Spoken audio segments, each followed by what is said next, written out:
Buenas, ¿qué tal? Estamos de vuelta. Saludos, moradores del refugio. Nos encontramos viajando entre lápices y plumas, explorando historias, tramas y todo tipo de géneros encantados, recorriendo el mapa en busca de nuevas aventuras. Eso sí, siempre acompañados de Daniel Cordero, Un saludo, aventureros. Jaime Barón Un saludo, aventureros. y el que os habla, Víctor Vera. Alma no ha llegado a tiempo, pero vendrá ahora en breve, así que se unirá pues cuando llegue. Bueno, quería comentar antes de empezar, no sé si os acordáis que en el episodio anterior os comenté lo del telescopio Vera, que estaba en construcción, pues resulta que ya está hecho, ¿vale? Ah, pues ya se ha acabado, qué rápidos son, coño. Sí, sí. Sí, joder, eficiencia, vamos, al 100%. Ojalá las cosas fueran así de rápido. Sí.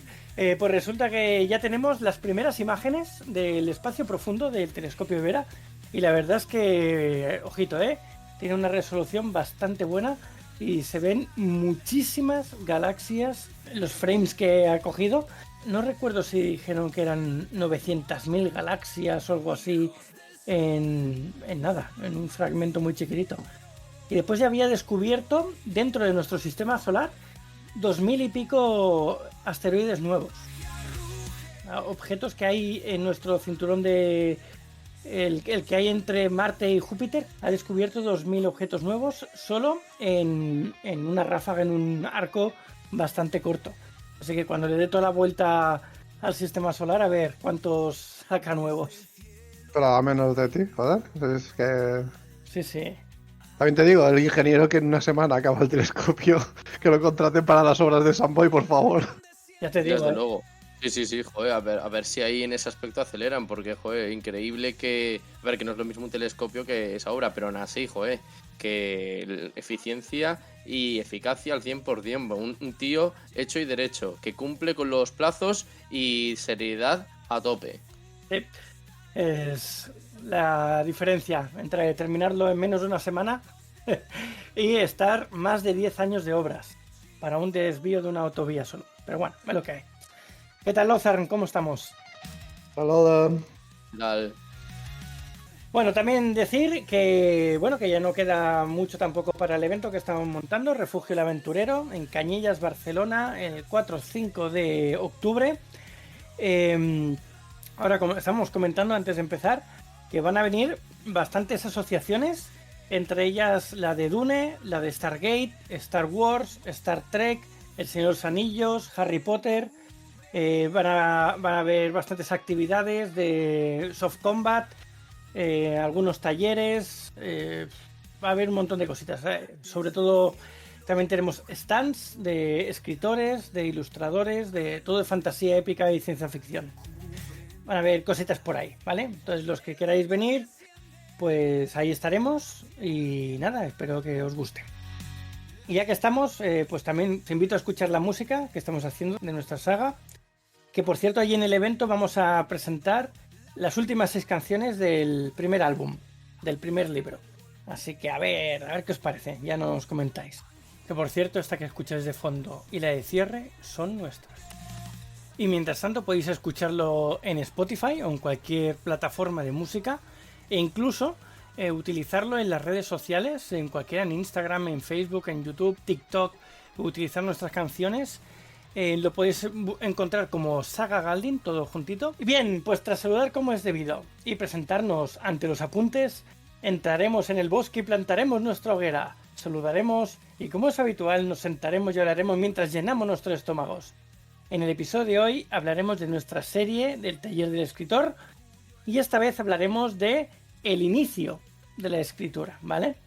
Bueno, y comentaros como siempre en que comenzamos el episodio de esta serie que tenemos otros capítulos anteriores que los estamos haciendo correlativos, así que si habéis caído en este de primeras de esta serie, que sepáis que lo ideal es buscar el primero y ir poco a poco adelantando, porque lo que estamos haciendo más o menos es explicar todo el proceso de escritura de un libro, una novela, un relato, ir superando pues más o menos todas las etapas con las que nos vamos a ir encontrando. Si por cualquier cosa o hay alguna cosita, alguna historia, lo que sea, que no la hemos tocado dentro de lo que ya hemos hecho, pues nos dejáis un comentario y la añadimos en otros capítulos, ¿vale? Así que no hay problema. Y tener en cuenta que aún quedan más cosas por tratar cronológicamente en el tema de escritura, o sea que a lo mejor todavía no hemos llegado a ello, pero si consideráis que es un tema que se tendría que haber hablado antes de los que ya hemos tocado, pues nos lo dejáis en comentarios y lo tendremos en cuenta para hacer algún episodio sobre ello. Eso es. Hay un momento en todo proceso creativo que no tiene vuelta atrás. El instante en el que la página deja de estar en blanco, cuando una palabra abre la puerta a un universo entero. No siempre es fácil, no siempre se siente natural, pero ese primer paso, pequeño y valiente, marca el inicio del viaje del escritor. Hoy, en el taller del escritor, exploramos el momento en el que la emoción, la duda y la voluntad se funden para dar lugar al comienzo de la escritura. Así que hoy vamos a ver qué sentimos en estos casos, ¿no? Cuando estamos ahí ya delante de la página en blanco y ya deja de estar en blanco, ya empezamos con todo el proceso y bueno, esas emociones que nos surgen y demás. Bueno, el umbral psicológico del escritor pues tiene varios recorridos y en alguno de estos puede dar el miedo al error, ¿vale? La hoja en blanco representa infinitas posibilidades, pero también el juicio interno. O sea, que cuando estamos empezando siempre tenemos esas dudas, ¿no? de uno mismo. Tenemos también el síndrome del impostor. De ¿quién soy yo para escribir esto? ¿Sabes? Igual te planteas un tema que no es difícil, que ya alguien lo haya tocado, y puede ser que alguien que ya sea famoso y haya tocado esto que estés tú intentando escribir. Entonces, claro, compararse con un grande, pues siempre genera alguna duda, ¿no? Luego tenemos el perfeccionismo paralizante. O sea, querer que la primera frase sea mágica puede frenar todo el proceso. Siempre hay que lanzarse al agua sin pensar. O sea, la primera vez que te tiras de cabeza al agua. A no ser que sea sin querer, que te tropieces o alguien te empuje. El hecho de tirarse de cabeza, claro, el hecho de tirarse de cabeza Esto siempre que es dices, difícil. Víctor, es bastante conocido en verano. No, no sería la primera vez que algún graciosillo coge y dice, oh, no te he visto y te empuja. No, esa broma yo la sufrí de mis propias carnes. Y seguramente que los oyentes, más de uno, ha sido víctima de esta famosa broma que, por supuesto, algunos se lo toman con gracia y hay otros que, como yo, pues, hombre, ya cuando te lo hacen a partir de la quinta, ya empiezas a estar un poco hasta las narices. Todo se ha dicho. Mientras caigas en el agua, A mí no Mientras me han caigas en la... tirado un desconocido rollo, uy, no te he visto, yo jugando con colegas o con la familia o lo que sea, así que eso que te lanzan al agua, pero ya jugando con gente que conoces. A mí alguien desconocido tirarme porque sí al agua no me ha pasado, no. No, ese conocido no ve la luz del sol, ¿verdad, Dani? A ver, no es que no haya pasado y ahora no exista esa persona, ¿vale? No he asesinado a nadie aún, pero no me ha ocurrido. Ha entrado Alma, por cierto. Sí, ¿qué tal, Alma? ¿Cómo estás? estoy esperando a que se ponga la cámara para darle paso. Expectativa versus realidad. La imagen del libro ideal puede bloquear el primer borrador. O sea, el hecho de que tú te imagines cómo va a ser o cómo quieres que sea el libro, puede ser que haga que no te guste cómo te haya quedado. Y a lo mejor está muy bien, pero no es lo que tú esperabas, a lo mejor. Mm. Yo creo que, a ver, es una... A ver, estamos hablando del inicio, pero en realidad yo creo que es a lo largo de... Mientras el escritor va desarrollando su historia, la novela, el libro o lo que sea, es como una especie de montaña rusa, ¿no? O sea, al principio, pues en algunos instantes, pues te encontrarás como muy alto. Hola, Alma, ¿qué tal? Llegas un poco tarde. Y luego, pues en otros instantes, pues a lo mejor te encuentras pues más alicaído, perdón, pues sí, con los ánimos más bajos y claro, ahí es importante que tengas siempre, pues en esos momentos yo creo que es importante tener dos cosas, gente que te apoye y luego, pues yo diría como dejar respirar un poco el libro, porque sí que es cierto que a veces otra cosa que muy típica que sucede a los escritores es el tema de estar continuamente en sus treces, de querer estar muy muy enfocado en la novela, pero a veces es necesario como alejarse, tomar perspectiva y luego ya te vuelves a centrar. Es decir, no te centres tanto porque si no a veces el árbol te impide ver el resto del bosque. No, pero que al final esto es lo que estuvimos hablando un poquito en el tema del bloqueo. Cuando quieres empezar y estás bloqueado, al final ni el síndrome del impostor, no te tienes que comparar con nadie, ni tienes que pensar esto, tienes que dejar fluir. Y luego ya tendrás tiempo más adelante de si esa primera frase te ha quedado bien, te ha quedado mal, porque a medida que vayas escribiendo también irás cogiendo soltura, irás cogiendo práctica, irás viendo que mejoras poco a poco en hacer el proceso. Y cuando corrijas, en las vueltas de corrección, que ya hablaremos en ello mucho más adelante, te darás cuenta de que si ha habido algo que podrías mejorarlo, mejoras ahí y ya está. No tienes que ofuscarte en que esa primera línea sea la más mágica, que al final va a serlo, porque al final te vas a poner a escribir y vas a recordar cuando empiezas a escribir en ese momento y da igual que la línea haya sido mejor o peor, o la hayas cambiado o no. Es ese momento en el que empiezas una aventura, ya sea en solitario o yo con Víctor, por ejemplo, que lo hemos hecho en conjunto, de crear una historia. Además, yo en el primer libro he cambiado el inicio. No sé si fue en el segundo o en la tercera edición. Añadí un poquito más al principio. Así que el inicio de la primera edición es diferente al de las otras también. Así que al final, incluso después de haber acabado el libro y haberlo publicado, se pueden hacer cambios también.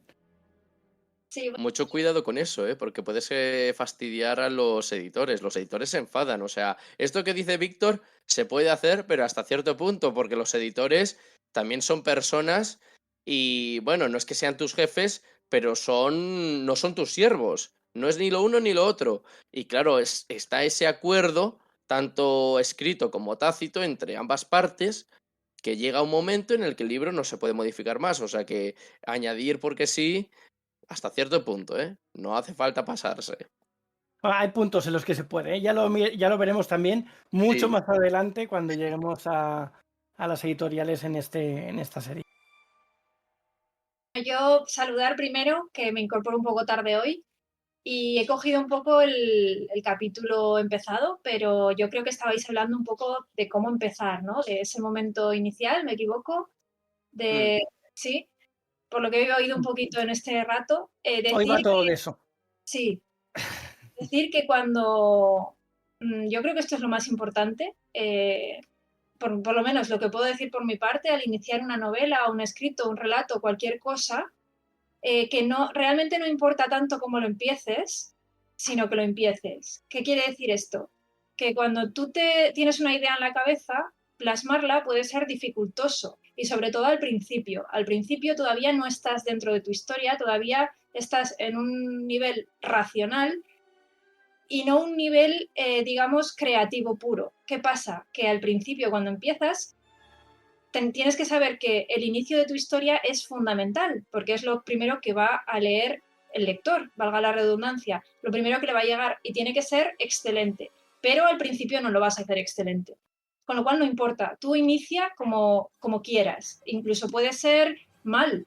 Lo importante es que empieces la historia. Después, cuando ya hayas avanzado, cuando ya estés dentro de la historia, cuando ya haya una dinámica y la creatividad ya, digamos, que se retroalimente, entonces puedes volver al principio y reconfigurarlo. Y además lo vas a reconfigurar mejor sabiendo todo lo que sabes después. Y esto vale, yo creo, incluso tanto si eres mapa como si eres brújula, no importa, porque tanto los brújulas como los mapas corrigen y reestructuran.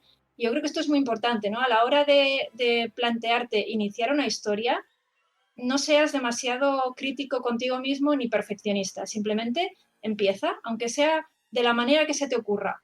Esto ya lo cambiarás más adelante. Y sí es muy importante, esto ya lo diremos, después dejar un inicio lo más perfecto que sepas, porque, como he dicho, es lo primero que va a leer quien vaya a coger el libro y es lo que realmente quizás le determine las ganas de seguir o no seguir. Entonces es fundamental, pero no al principio. Al principio olvídate de eso. Ese es el primer consejo que yo podría dar.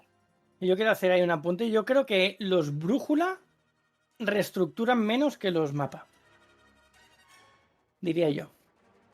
Pues yo Puede no ser. estoy seguro, ¿eh? Yo creo que los mapas, cuando empiezan a escribir, ya lo han reestructurado muchas veces antes de empezar a escribir. Es verdad que ellos lo han reestructurado muchas veces antes, pero los brújula, luego los releemos y se nos ocurren más cosas, se nos ocurre añadir, porque al ser brújula, tenemos más la capacidad de decir, mira, aquí podríamos añadir esto, aquí podríamos poner esto, aquí podríamos...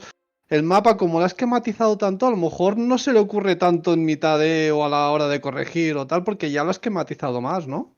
Claro, eso es lo que me refiero, que el mapa se hincha a reestructurar antes de empezar. Mm, El brújula no reestructura, añade o quita. mm.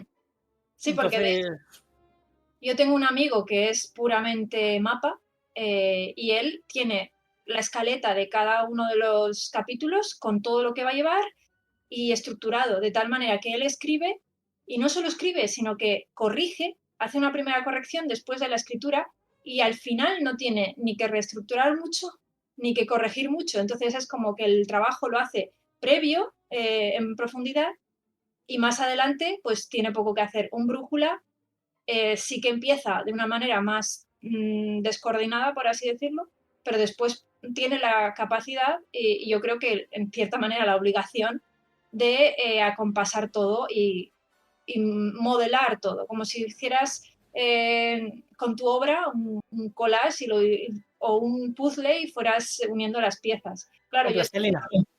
sí, exacto. Yo siempre hablo desde mi punto de vista que yo soy puramente brújula, o casi. Entonces, ese es mi modo. Yo, por ejemplo, al principio no me restrinjo. Y de hecho, en la primera escritura suelo restringirme poco. ¿Por qué? Porque después ya habrá un reequilibrio. Y no solo al final de la obra, ¿eh? Conforme voy avanzando, a veces digo, esto en el primer capítulo vamos a cambiarlo, quedaría mejor. Y es como un ir atrás, ir adelante, ir atrás, ir adelante. Esa es la estructura cerebral que yo tengo a la hora de crear. Un mapa imagino que será un poco diferente, pero al final es lo mismo, tendrá que, por mucho que tenga estructurado, al final tendrá que hacer algunas modificaciones para que le quede perfecto, con lo cual tampoco se tiene por qué matar mucho, mi opinión, ¿eh? Mm. Simplemente escribe, escritor, escribe, ya está. Luego ya te vendrá la tarea muy penosa, en mi opinión, de rehacer, de reestructurar eso, que es la más, para mí es la más costosa realmente, pero también tiene eso aquel. Totalmente de acuerdo. O sea, es curioso que esté de acuerdo con Alma, porque normalmente no. Esto es una batalla campal entre Alma y yo. Pero en esto debo decir que estoy completamente de acuerdo. Quizás ese sea el gran error que muchos tenemos, ¿eh? Yo mismo me incluyo porque yo creo que soy el primero en cometerlo, de querer que nos salga todo bien a la primera, desde el inicio, y que nos salgan las frases perfectas, los mejores diálogos, las mejores descripciones, en fin, que bordarlo desde el minuto número uno. Pero yo creo que esto es como en el fútbol. Messi solo hay uno. El resto, pues seguiremos compitiendo a lo mejor en primera división, pero tendremos que hacer, es decir, poner más de nuestra parte. Dicho de otra forma, llevado al cabo de la inspiración, tenemos a Mozart y a Beethoven. Esto una vez me lo enseñaron a mí en clase de música, y es que si comparábamos los bocetos de uno y otro, no había comparación. Desde Mozart, ni un solo tachón. Era como si alguien le hubiera dictado todas las notas y nada, impolutas. Los borradores de Beethoven eran, bueno, si lo hubiera visto un profesor de música, probablemente le hubiera dado un infarto, porque habría tachones, manchas.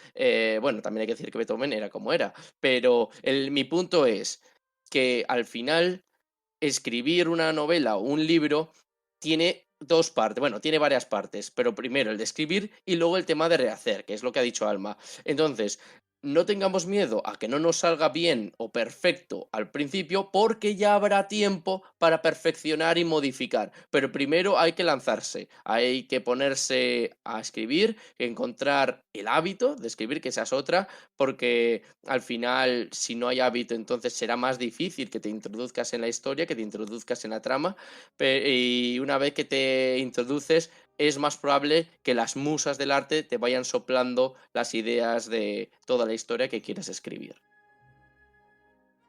Bueno, pues para empezar, hay varios estados emocionales que suelen surgir, ¿vale? Uno es el entusiasmo inicial, de la energía creativa, que suele ir acompañada de ansiedad por empezar bien. Luego también tenemos la incertidumbre, como motor, ¿vale? Que es aceptar que no todo debe estar claro para empezar a escribir, a no ser que seas muy, muy, muy, muy mapa, que entonces sí que lo tienes que tener todo clarísimo. Pero vamos, que si dentro del abanico entre mapa y brújula no estás en el extremo del mapa, no tiene por qué estar todo al dedillo para poder empezar. Luego también se siente vulnerabilidad, porque escribir es exponerse, ¿vale? Aunque no haya lectores, eres tú lo que estás dejando ahí en las líneas, así que al final te estás dando a conocer tu interior, lo que no hablas con nadie. Luego tenemos el compromiso personal también. Más allá de publicar, pues se escribe porque hay algo que necesita salir. Entonces siempre hay ese punto en el que lo que no puedes hablar con alguien o expresarlo de otra manera, pues con la escritura siempre es un poquito más fácil, ¿no? Depende el caso. También opino que escribir es mucho más fácil que comunicar oralmente. Comunicar oralmente ya tienes que tener cierta soltura y cierta costumbre sobre todo, pero para quien es más retraído, pero tiene un mundo muy rico en su interior, que puede ser el caso de todas las personas introvertidas, escribir es una salida en la que realmente demuestra quién es. O sea, lo que ha dicho Víctor es totalmente cierto, de que se nos conoce un poco por nuestra obra, un poco como decía Batman, ¿no? Se nos conoce por nuestros actos, pues aquí se nos conoce por nuestra obra, porque es casi imposible no dejar partes de nosotros o de nuestra forma de entender la vida o de nuestra filosofía o de algo en la obra. Es inevitable. Entonces es curioso porque esto incluso la gente que te conoce puede descubrir partes de ti en personajes, puede descubrir partes de ti en modos de hacer la trama, y etcétera. Es algo como que estoy completamente de acuerdo con lo que ha dicho Víctor en que la escritura es algo tremendamente personal y deja una impronta que realmente, pues eso, puede conectar al lector con la persona que lo escribió. Mm. Yo, antes de continuar, permíteme una pequeña corrección, Alma. No fue Batman quien lo dijo, o sea, Batman lo dijo después, pero la primera persona que lo dijo fue Rachel en Batman Begins. Luego Sí. Batman se lo dijo para que ella supiera que él era Bruce. Spoiler, pero que ese es mi asunto. Ya que ahora que he lanzado esa pollita, digo lo que quiero decir. El tema de a la hora de escribir también hay que tener en cuenta el público objetivo o la sociedad en la que vives.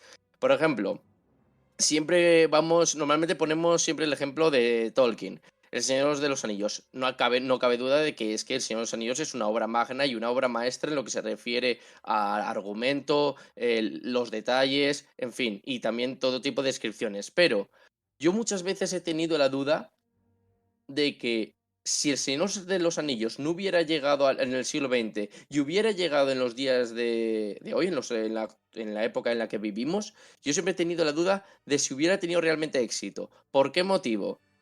Porque vivimos ahora mismo en una sociedad muy audiovisual, de querer consumirlo ya. Entonces, las descripciones ahora largas y prolongadas pueden llegar a agotar al lector.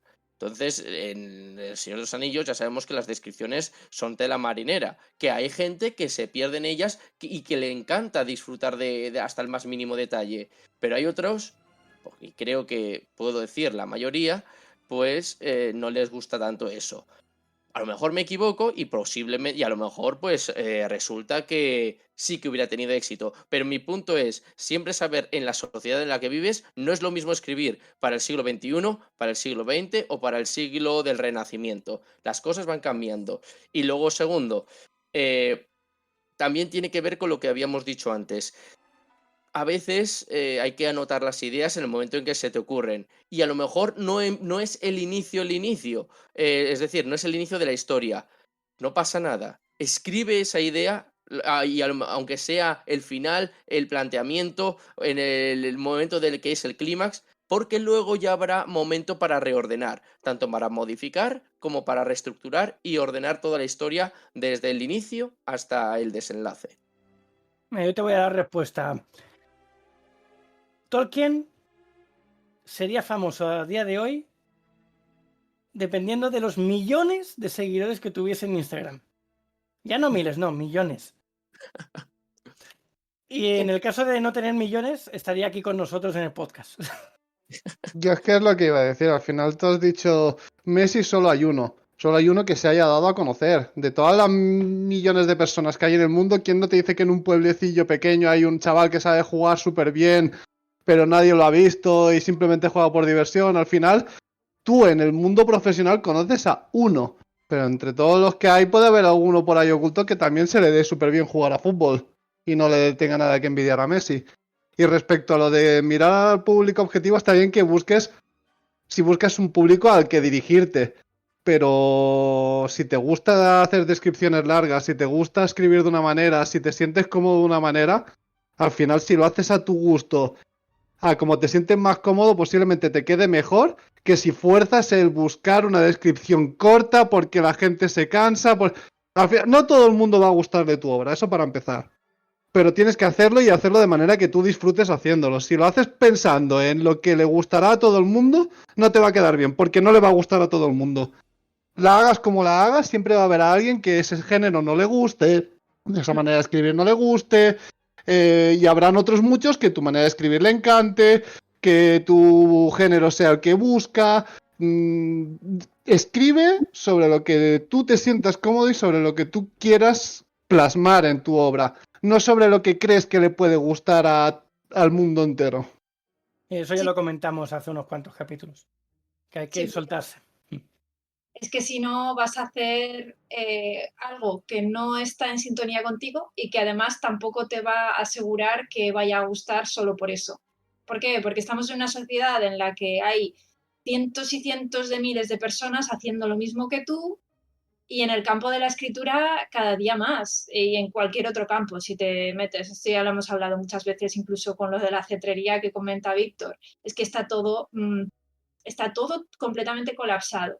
Entonces, en ese marco, si tú buscas hacer lo que realmente la gente más le gusta ahora, buscarás, pues como ha dicho Jaime, capítulos cortos, casi no descripciones, mucho diálogo, pero sin saturar, y sobre todo, lectura muy ágil se refiere a no meter demasiada descripción, no meter demasiada explicación, es todo como adelante, adelante, adelante. Personalmente, a mí eso no me gusta. Entonces, yo personalmente voy a seguir escribiendo como yo creo que tengo que seguir escribiendo, siempre mejorando, por supuesto, pero no voy a hacer algo que simplemente sea porque a la gente es lo que la moda le gusta más, porque realmente estamos atrapados por pantallas que nos hacen ver reels en 2 segundos y necesitamos esa satisfacción instantánea también en un libro. Un libro es un formato diferente.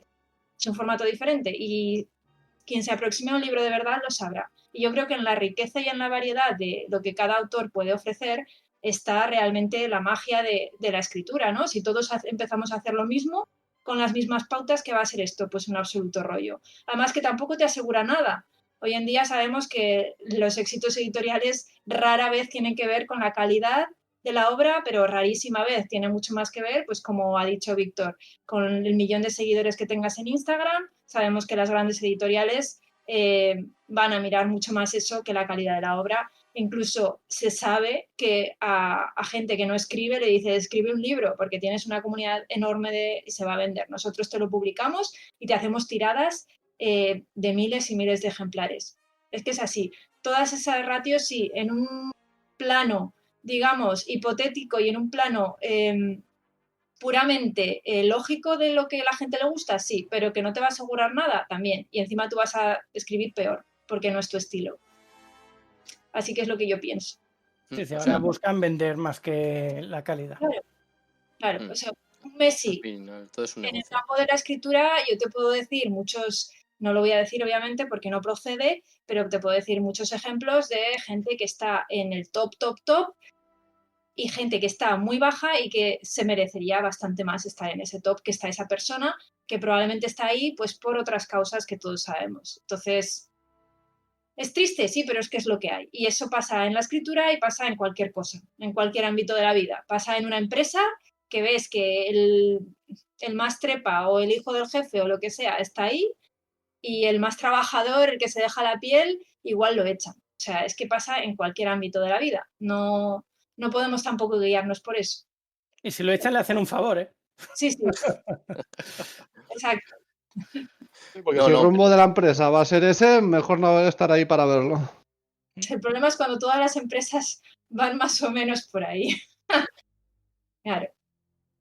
A ver, yo a lo mejor me he expresado mal, obviamente, no vas a, no, se trata de que tú escribas según tu estilo, no debes de complacer a los demás porque al final, si tratas de complacer al resto, efectivamente te va a salir un churro y a nadie le va a gustar. Lo que yo quería decir es que tienes que encontrar un punto medio, en el sentido de que a lo mejor, si a ti tanto si te gusta mucho escribir muchos diálogos, como muchas descripciones o cualquier cosa, es al final cuidado con los extremos. Ese es mi punto. Hay que encontrar una manera de no saturar al lector, ya sea con muchas descripciones, con muchos diálogos o con demasiada narrativa. Está bien que, obviamente, que tú te expreses, pero a lo mejor tienes que ponerte a veces, de vez en cuando, ponerte en la piel del lector. Y si por lo que fuera tienes un corrector, sobre todo si tienes un corrector o un editor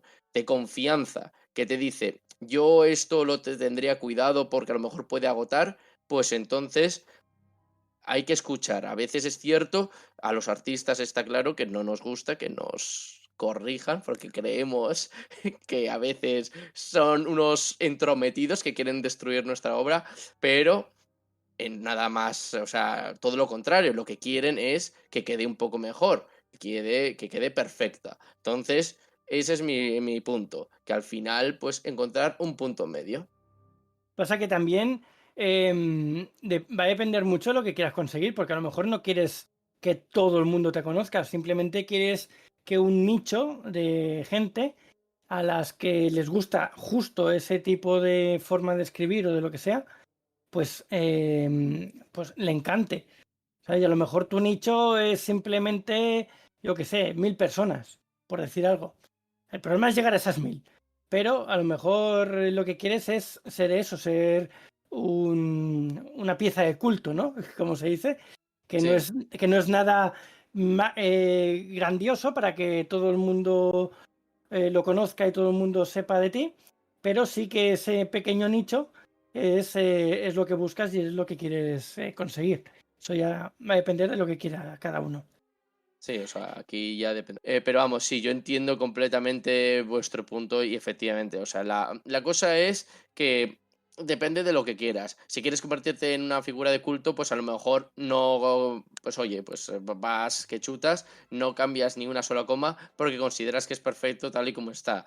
Eh, si por lo que sea, pues oye, quieres una persona que está dispuesta más a escuchar porque quieres que tu obra pues sea más leíble o no quieres agotar tanto al lector, pues oye, pues, pues sería lo ideal sería entregárselo a correctores para que te den su punto de vista.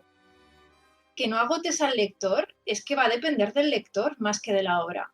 Por ejemplo, Bueno, a mí la prosa demasiado simple no me gusta. A mí me gusta que haya prosa floreada. Y cuando empiezo a ver descripciones extensas o empiezo a ver cómo se maneja el lenguaje de una manera muy chula y tal, yo lo disfruto. O sea, a mí me gusta más eso que me lo den en servido con diálogos simples y con estructuras de lenguaje muy simples. Yo personalmente, como lectora, lo prefiero.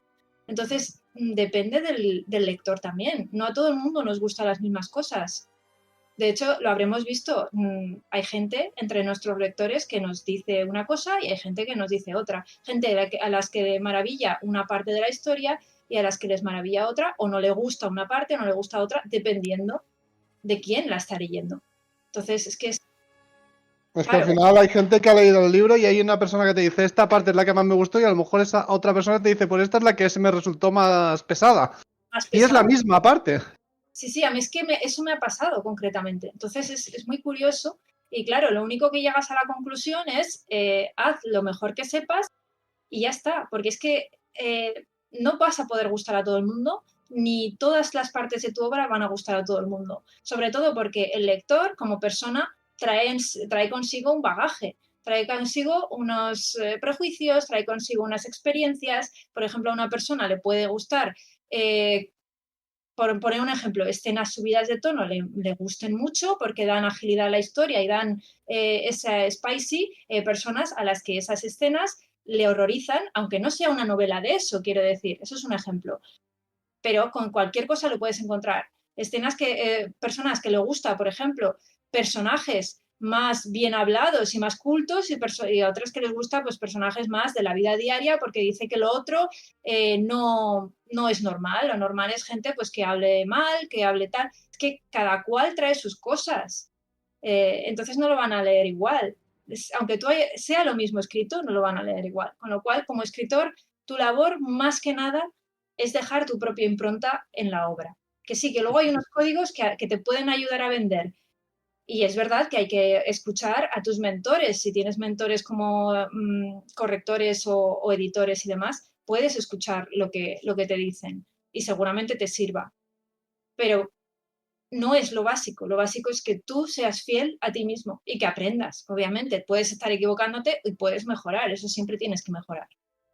Sí, sí, sí, a nosotros nos ha pasado que han venido a preguntarnos si hay algo de romance. Claro, a algunos les he dicho, pues no, y se han agachado la cabeza y se han ido llorando. Y otros les he dicho que no y se han alegrado y dice, bien, lo que buscaba. Y claro, entonces eso nunca vas a saber si es mejor, peor para alguien, porque cada uno tiene sus gustos, así que es lo que hay. Ya. Bueno, y ya sabemos con estas declaraciones, Alma, que te has leído las 3 novelas de 50 sombras de Grey, que te gusta lo picante, ¿no? Mira, pues te voy a decir que me leí la primera y no voy a dar opiniones sobre lo que pienso de esa obra. Lo dejaré ahí. Ese es uno de los ejemplos que yo daría de personas que están en el top, ¿por qué? ¿Vale? Pero eso es cuestión de, ya sería otro capítulo y, en fin. Lo metemos en el grupo de Voldemort, ¿no? En mi humilde opinión, ¿vale? Que aquí cada cual tiene sus gustos y son totalmente respetables. Pero Bueno, pues cositas que tenemos que tener en cuenta para iniciar, entre muchas, ¿vale? Separar la escritura del juicio, o sea, escribir y editar son cosas o son dos fases totalmente distintas. Una cosa es darle caña y otra cosa es empezar a corregir. Eso no tiene nada que ver. Luego, el valor de escribir mal al principio, que el primer borrador es solo eso, solo es el primer borrador. No pasa nada porque le tengas que dar 8 vueltas para que empiece a tener cara y ojos, ¿vale? Luego el ritual del comienzo. Muchos escritores tienen hábitos que les ayudan a arrancar. Ponerse música, estar en un lugar concreto a una hora concreta, tener una libreta de apuntes concreta. Luego también hay conexión con la emoción de la escena. Si tú la sientes, el lector también la va a sentir. Y además es muy curioso porque yo recuerdo, bueno, ahora mismo no recuerdo, pero sí que recuerdo el sentimiento de estar escribiendo alguna escena y después, tiempo mucho después, venir un lector y decirme, oh, la escena esta que chula fue porque yo sentí que no sé qué, no sé cuántos. Y coincidir con lo que yo sentía en el momento de escribirla. Luego hay gente que no, que ha sentido otra cosa totalmente diferente, porque a raíz de eso, a alguno le pregunté, oye, en esta escena, ¿qué te pareció? Y me dice todo lo contrario, o nada que ver, ¿sabes? Entonces, pero si tú lo haces con una intención, o ya no con intención, sino con un sentimiento, es muy probable que quien lo lea también lo pueda sentir. Sí, esto lo hemos visto algunas veces y yo creo que tiene un componente casi mágico, ¿eh? Es curioso, pero ya es más allá de las palabras. Y esto no solo en la escritura, en muchas otras cosas. Lo que impregnas con tu emoción o con tu voluntad es como que se queda de alguna manera. Sería objeto de otro podcast, pero yo creo que algo de eso hay. Dani, Al ¿vas a decir algo? final, ya lo he mencionado antes, yo las primeras veces así que escribí más en serio, aunque no fuese nuestra trilogía, sí que lo hablaba contigo, Víctor y demás, porque era como teníamos un gusto parecido en ese aspecto, pues lo hablaba. Pero ya cuando nos metimos en el tema de Galdin, el ir escribiendo y al haberlo hecho en conjunto, el pasártelo, el que me dijeras, hostia, cómo ha molado esto, que me lo devolvieras, leer yo lo que habías puesto tú y esa rueda de sentimiento que se generó al hacer el proyecto en conjunto, pues no tiene... Para mí no fue lo mismo que incluso cuando escribía yo alguna en solitario. Fue como más subidón en ese aspecto. Claro, siempre compartir es más chulo. Además, si tienes a un cómplice con el que puedes compartir al instante, que decir, no sé qué, esto no sé cuántos, porque claro, el escritor está solo. Y ya no solo escribiendo, sino solo de lo que quiere expresar, porque no puede hablarlo con nadie, porque va a hacer spoilers. O sea, no puede explicarle a nadie nada. Entonces, es difícil estar solo y conseguir eso. Lo bueno que tenemos tú y yo es eso, que como estamos dentro de la obra y los dos vamos al mismo ritmo, porque los dos vamos leyendo lo mismo, pues podemos ir haciendo comentario, la jugada y demás. Entonces, eso es chulo. Sí, tiene que ser muy guay. Yo, por ejemplo, lo hago todo sola. Lo que pasa es que luego tengo la suerte de tener buenos lectores beta, que es verdad que me ayudan mucho y me comentan y tal. Y eso, si tampoco tienes eso, es todavía más difícil. Pero entiendo que lo vuestro tiene que ser muy, muy chulo. Que parece ser que hoy el chat también está muy animadísimo. Tenemos a Juan Raya, Nini y Riel, que la verdad es que también aportan ideas para dar y tomar. O sea, de la misma manera que tú has dicho, de a veces encontrar el hábito, ya sea o un sitio sagrado en el que inspirarte, aquí, pues claro, cada maestrillo tiene su librillo. Por ejemplo, dice Juanra, yo, vamos, ni libretas ni leches, yo ya voy con 5 cuadernos y papeles sueltos. Bueno, a ver, aquí cada uno tiene su método y mientras no hagas daño al prójimo, nada, o sea, luego se pasa a ordenador y punto. O sea, aquí hay gente que también usa grabadoras. La gente obviamente pensará que estás un poco loco o creerá que estás lanzando un audio muy alto, o sea, muy largo, perdón, a la gente, pero que mi punto es que al final tú debes de encontrar tu método para escribir las ideas en bruto y luego ya las vas pasando al limpio al ordenador. Oye, lo de la grabadora mola mucho, ¿eh? Parecerás un detective de estos de los años 40 con la grabadora. Hemos encontrado la pista de no sé qué, no sé cuántos. Y luego alguien ¿Cuántas ideas hay? escucha. Luego yo no sería capaz de ese método. Yo si os fijáis, no mando ni audios de WhatsApp. No me gusta escucharme. Pero ahora es guay eso, porque antes no, antes lo tenías que transcribir tú. Pero ahora con la inteligencia artificial le pones la grabadora al micrófono y te lo transcribe entero todo lo que hayas hablado. Así que ahora es más fácil y todo. Mira, yo quería comentar, ya que estamos, algunos casos reales, ¿vale? De escritores famosos, claro, de sus inicios, ¿vale? Vamos a empezar con el más conocido y con el que ya hemos mencionado, que es Tolkien, ¿vale? En El Hobbit, y la frase inesperada, porque mientras corregía exámenes, escribió en un folio en blanco, en un agujero en el suelo, vivía un hobbit. Ahí empezó toda la historia, y poco no es, ¿vale? Porque no sabía que era un hobbit, ni a dónde iba esa historia. La frase le obsesionó durante días y hasta que empezó a construir un mundo a su alrededor, pues claro, estuvo ahí divagando. ¿Qué puede ser el Hobbit? Curioso, ¿eh? Así es como Sí, sí, ¿no? nace un mito, ¿no? Es curioso cómo, volviendo a esto, es totalmente cierto que hoy en día, si fuese Tolkien nacido en esta época, yo creo que ni de lejos habría tenido el éxito ni la repercusión que tuvo, pero ni de lejos, porque siendo como era él, que era un hombre de campo, era un erudito realmente, un erudito, pero dedicado a su familia, a sus cosas. No lo veo yo haciendo TikToks ni teniendo una comunidad de millones de seguidores que le valiesen esa fama que le lanzaría el libro, ¿no? Entonces, estaba él, lanzó el libro porque tampoco había tantos libros y de hecho, de lo que él hacía no había nada. lanzó algo totalmente nuevo. Hoy en día es que todo es así. ¿Cuántas novelas de fantasía hay? Infinitas. Muchísimas. Y hay muchas que tienen mundos grandiosos y no se conocen. Hoy en día Tolkien se haría famoso y ya veríamos, gracias al nieto, que el nieto empezaría ahí, sí, vamos a poner algo aquí en el TikTok o en el Instagram, no sé qué, y le estaría casi obligando a hacer vídeos al Tolkien. Al señor mayor. A Pero exponerse tendría que delante de la tener cámara. suerte, también dentro de ese mundo, porque habrá mucha gente que hace TikToks de sus libros y de sus cosas y promociones y no sería el único. O sea que para darse a conocer tendría que tener luego la suerte.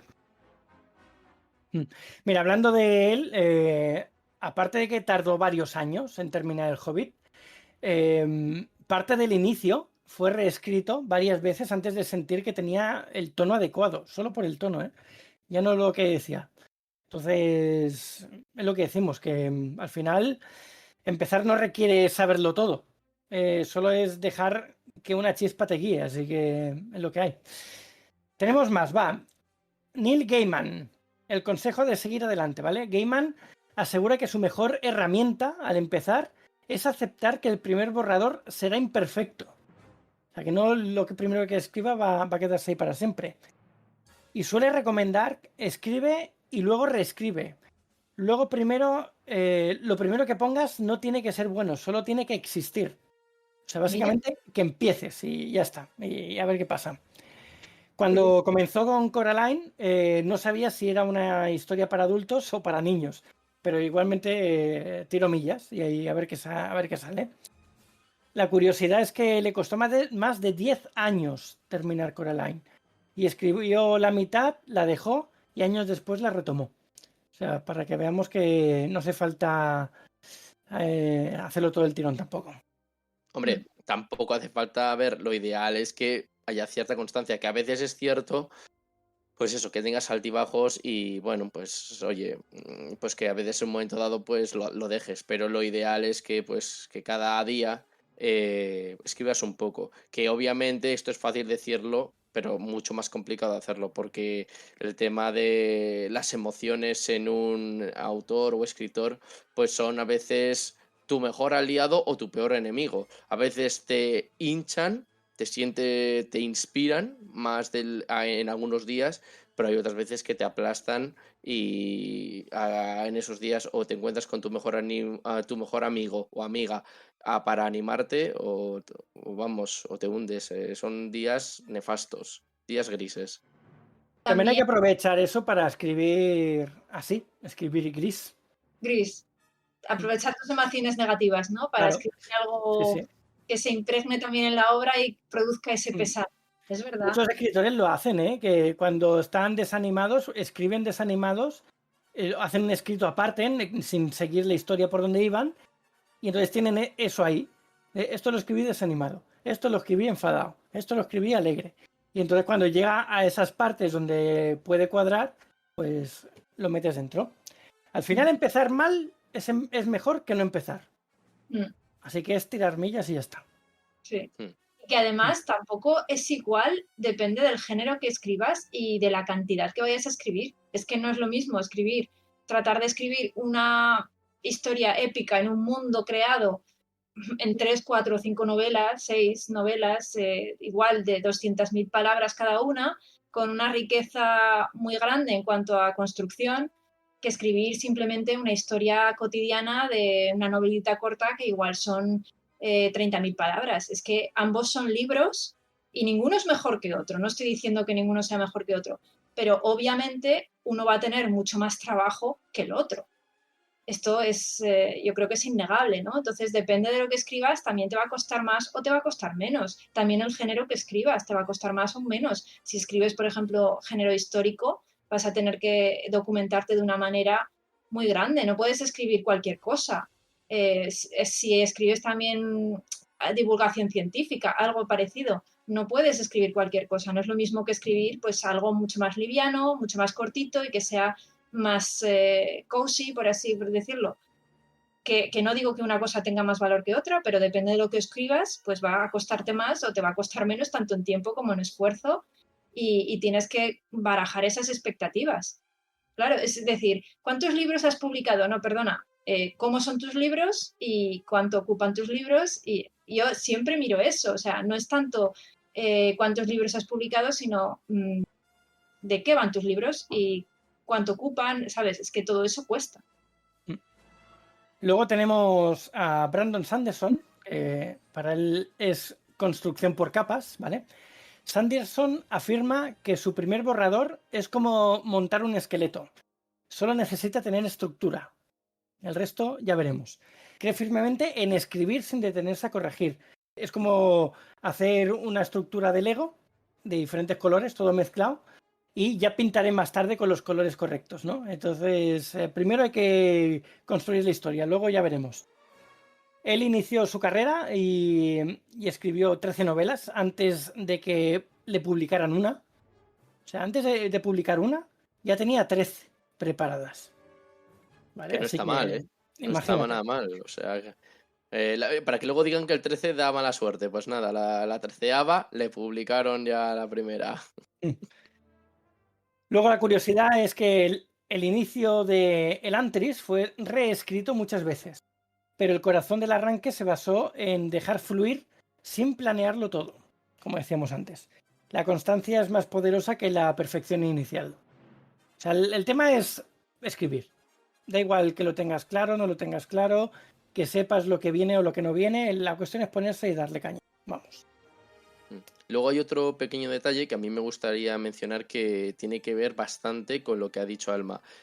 Obviamente hay libros y libros y algunos serán más extensos que otros, pero nunca cometamos el error de decir, ostras, es que a lo mejor mi novela es tan corta comparada con otras que a lo mejor pues no llama la atención. No se trata de la extensión, se trata de la calidad. Obviamente, cada libro debe cumplir con unos mínimos para que se publique. No digo que no, pero no busquemos, o sea, una vez que ya se ha cumplido ese mínimo, no empecemos a rellenar por rellenar. Aquí apliquemos la filosofía de los ingleses, creo que era de Vaughan, que decía less is more. O no, bueno, no sé si era Vaughan o los asiáticos, que a veces que no se trata de añadir paja. No hagamos eso porque si no el lector va a sentir que le estás engañando y dejará tu libro arrumbado. Entonces, si al final tu libro tiene, por ejemplo, 200 páginas o 220, se acabó, perfecto.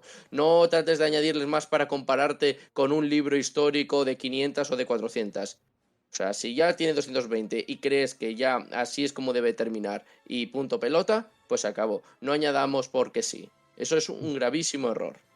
Lo mismo al revés, ¿eh? Que por ser muy extenso le empieces a quitar. Si queda bien, no quites.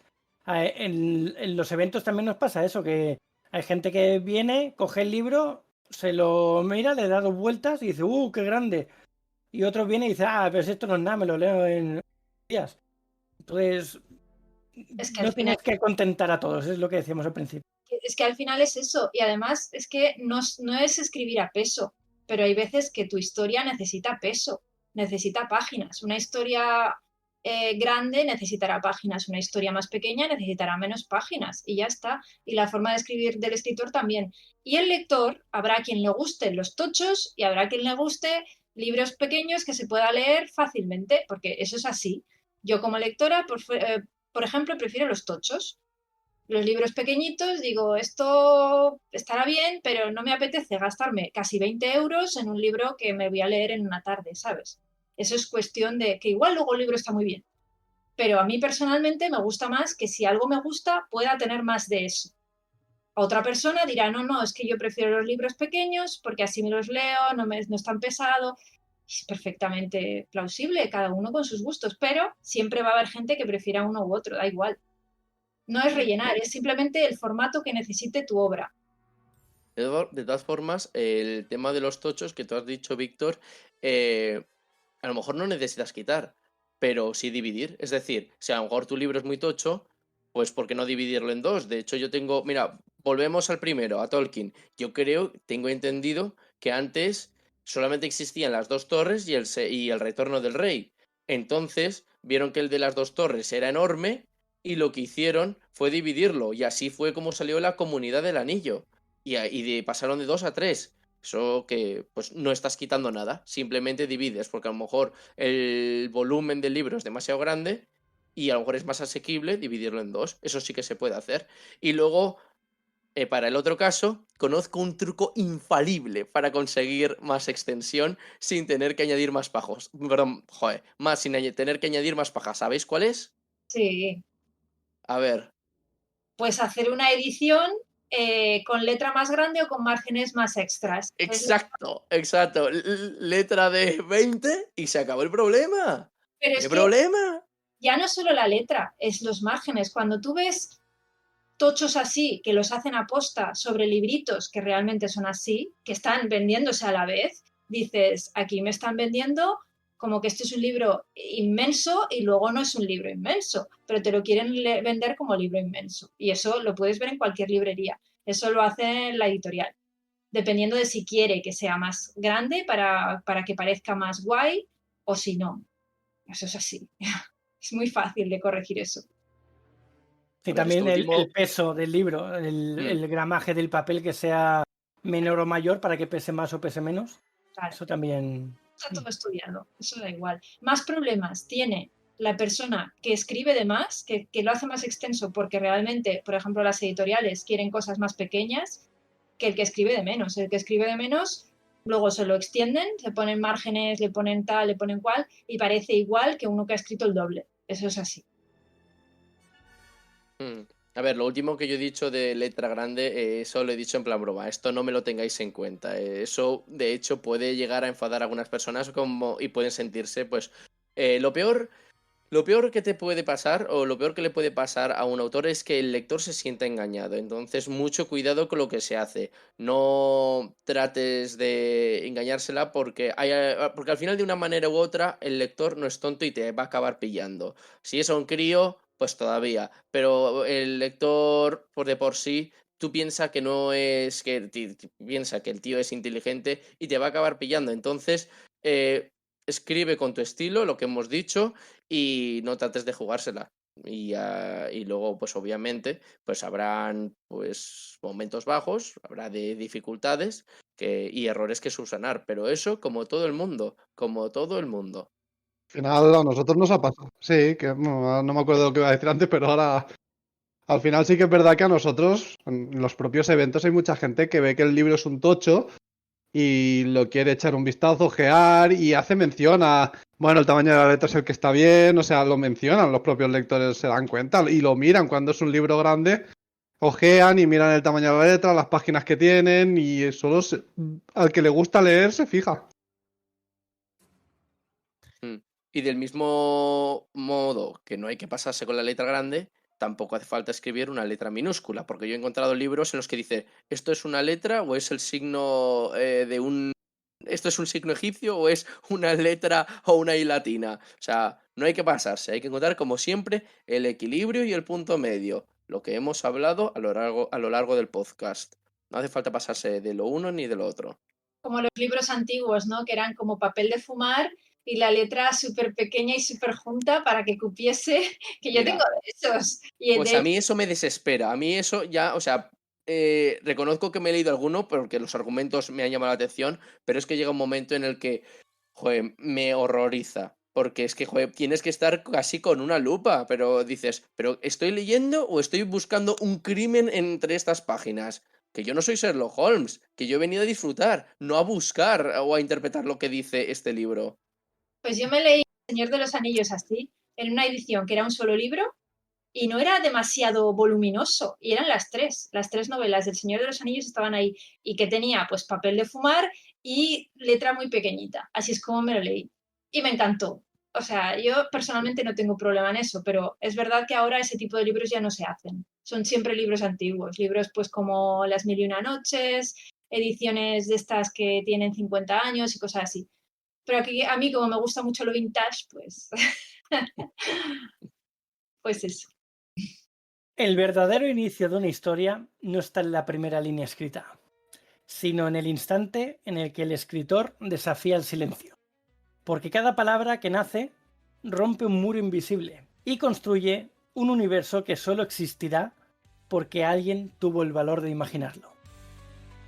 Y tras tanta charla y llenar nuestros estómagos de deliciosa comida y bebida, abandonaremos la mazmorra en busca de alguna otra aventura, pero no antes de deciros alguna de nuestras redes sociales para contactarnos. Podéis escucharnos en directo cada semana en nuestro Twitch, saga-galdin, donde grabamos cada episodio y tenemos el chat para que nos comentéis cositas durante el directo. Luego tenemos nuestro servidor de Discord, que es Saga Galdin, todo junto, y tenéis el link directo en el chat de Twitch. Luego, el Instagram del podcast es Refugio el Aventurero, todo junto. El Instagram y el TikTok de Alma es @alma_mínguez. El de Jaime es @jbarongrau, barón con B. Y tanto a Daniel como a mí nos podéis encontrar como Saga Galdin en cualquier red social. Muchas gracias por escucharnos y nos vemos pronto en el siguiente programa de Refugio el Aventurero. ¡Buen viaje, aventureros! Muchas gracias, una semana más y nos vemos la semana que viene, aventureros. Pues muchas gracias por estar una semana más y hasta la semana que viene, aventureros. Pues lo dicho, queridos escritores, afilad grabadoras, afilad lápices y a poneros a escribir. Renit clava su sentencia, tiembla en tierra sin honor, mas la luz nunca se apaga si la amistad vence el temor. Hijos del oro.